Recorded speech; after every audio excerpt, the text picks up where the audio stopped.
चौपाटी विवाद में भाजपा और कांग्रेस के नेता आमने सामने हो गए हैं। वही कांग्रेस के नेताओं के द्वारा भाजपा के ऊपर आरोप है, वही भाजपा ने भी आरोप का प्रत्यारोप का जवाब दिया है। आइए देखिए, पहली बात तो ये चौपाटी का विवाद ही नहीं है, ये कांग्रेस का अंदरूनी विवाद है।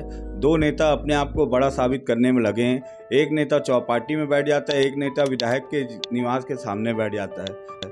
ये लोग आपस के लड़ाई को रोड पे ला रहे हैं और इस तरह से विपक्ष का जो गुंडागर्दी है, किसी के घर के सामने 2 बजे रात को जाना, ये कहीं भी किसी भी दल के लिए और उस नेता के लिए कहीं ना कहीं नुकसान है, क्योंकि ऐसा परंपरा रायपुर में कभी नहीं हुआ जो आज चौपाटी को लेकर इनके द्वारा किया गया।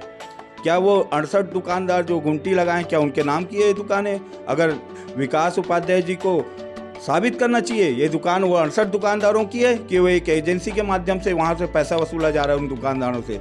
मैं तो आपके चैनल के माध्यम से सीधा सीधा आरोप लगाता हूँ कि इसमें कहीं ना कहीं पर्दे के पीछे इन नेताओं की भी दुकानें हैं। जो मेरा कांग्रेसियों से अनुरोध है कि ऐसे विषय पे उनको नहीं विरोध करना चाहिए और अन्य बहुत से मुद्दे उसमें उनको लड़ना चाहिए।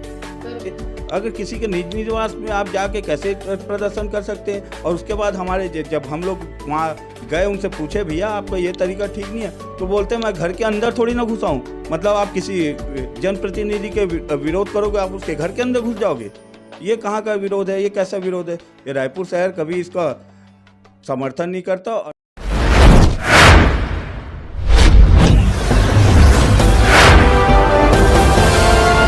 चौपाटी विवाद में भाजपा और कांग्रेस के नेता आमने सामने हो गए हैं। वही कांग्रेस के नेताओं के द्वारा भाजपा के ऊपर आरोप है, वही भाजपा ने भी आरोप का प्रत्यारोप का जवाब दिया है। आइए हम सीधा जुड़ते हैं कांग्रेस के नेताओं से और भाजपा के नेताओं से। चौपाटी विवाद को लेकर क्या कहना है? क्या कहेंगे चौपाटी विवाद को लेकर आप? देखिए, पहली बात तो ये चौपाटी का विवाद ही नहीं है, ये कांग्रेस का अंदरूनी विवाद है।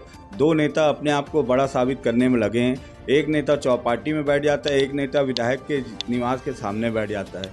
ये लोग आपस के लड़ाई को रोड पे ला रहे हैं और इस तरह से विपक्ष का जो गुंडागर्दी है, किसी के घर के सामने 2 बजे रात को जाना, ये कहीं भी किसी भी दल के लिए और उस नेता के लिए कहीं ना कहीं नुकसान है, क्योंकि ऐसा परंपरा रायपुर में कभी नहीं हुआ जो आज चौपाटी को लेकर इनके द्वारा किया गया।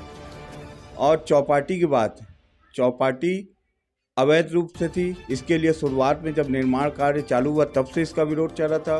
टेंडर हुआ तब भी इसका विरोध हुआ।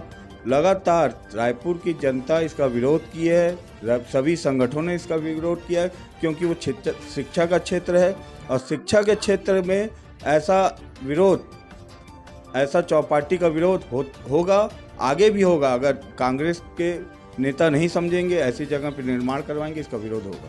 पूर्व विधायक विकास उपाध्याय जी का आरोप है कि वर्तमान विधायक राजेश सूरज जी अपने अहंकार के कारण से गरीबों के दुकानों को तोड़वाया गया है, उन लोगों को जो रोजगार था उसको छीना गया है। किसकी है दुकानें?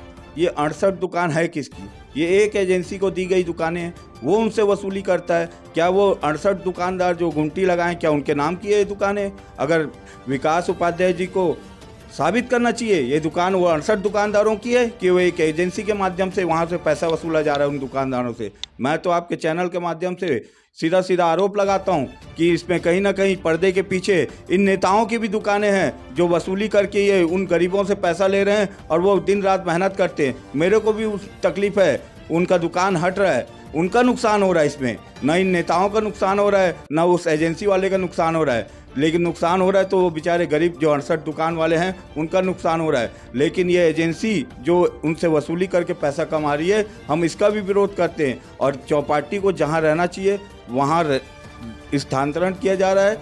शिक्षा का जो क्षेत्र है, क्योंकि आसपास NIT है, हमारा साइंस कॉलेज मैदान है, वहाँ लगातार कुछ न कुछ आयोजन होते रहते हैं। अभी जो हमको पुलिस प्रशासन और अन्य लोगों से जो हमको जानकारी मिली है कि वहाँ की स्थिति बहुत ख़राब हो गई थी। क्या जब बड़ी कोई घटना हो जाती तब इसको शिफ्ट किया जाता? मेरा कांग्रेसियों से अनुरोध है कि ऐसे विषय पे उनको नहीं विरोध करना चाहिए और अन्य बहुत से मुद्दे उसमें उनको लड़ना चाहिए।